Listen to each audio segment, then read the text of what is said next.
Hi guys, Jay Knowlton here once again. The video volume is increasing. There is another video coming, and today I'm going to talk about the JLPT test, the Japanese language proficiency test.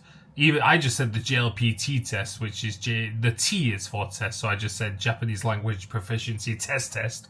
In Japanese, it's the Nihongo no Ryoku Shiken, and how Japan has enacted a new rule which I had never even considered, never even thought about, which was that before, tourists were able to take the exam in Japan.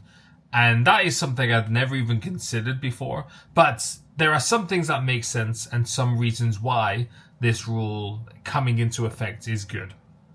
So, as of this year, tourists are not allowed to take the JLPT test in Japan anymore. And the reasoning that they have given is when you take the test, you need to input an address and a phone number because they send you a card which you have to bring to the exam center. And you don't know your exam center until you get the card.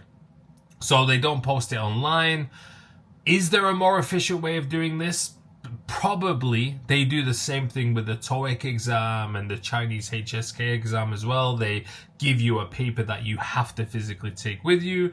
Maybe it's good for, verification purposes. But up until now, because of course tourists don't have an address to send the paper to, they would put in just a random address or somebody else's address and use fake phone numbers, which would cause problems because the cards wouldn't show up, or they would show up at somewhere that they couldn't access on purpose perhaps, and then they would be calling the center to say, I don't have my card, where's my card, send it here, or something like that.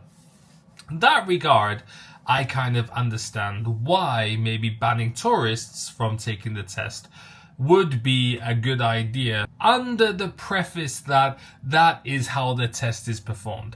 If the test was performed in a more convenient and modern way, perhaps tourists could take the test easily as well. If they just applied online, they send you a unique code that you take to the exam center, surely that would be another option. But that's not the point of the video. Under the pretense of that rule set, that kind of makes sense.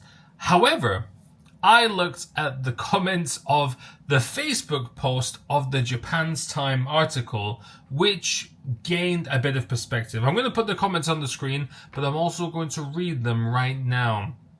So, some of the comments were a bit dumb. Recently, because of a lot of immigration things, anything that Japan does now is anti-foreigner, anti-immigrant, ignorant, racist. One person put, there's something ironic in how Japan glazers realized they were worshipping a culture whilst always rejected them from the start, which is not really the point of this. They're not rejecting foreigners from taking the test. And there was a lot of comments on the post that said, oh, they're going to just ban all foreigners from taking the test. It's like, come on. However, I'm going to swipe. And there was another comment that actually was a bit more reasonable. What are the alternatives to taking the test in Japan if one's own country doesn't hold the test? It should be allowed to just come for a week or so to stay in a hotel and take the test and return. It leaves a bad image for those wanting to use Japanese if unavailable testing centers are in their university or country. I think English isn't their first language. Not really a lingua franca, so the country should be more encouraging. So I don't know what that last sentence means. However, that is quite an interesting point. The JLPT test is held abroad in many countries. However, not everywhere, and not twice a year like they do in Japan. Some countries only hold it once. Some countries have postponed taking the exam. I think Wales in the UK doesn't even hold the exam anymore. That was actually a pretty good point. What if you can't take the test? Because if you are planning to move to Japan and a JLPT certification is one of the requirements of you getting a job, And potentially in the future, if the immigration changes that have been rumored do come into effect, especially when it comes to the business manager visa, which has actually come into effect, JLPT requirements are going to be connected to your visa. So if you cannot take the exam, how are you going to get the visa?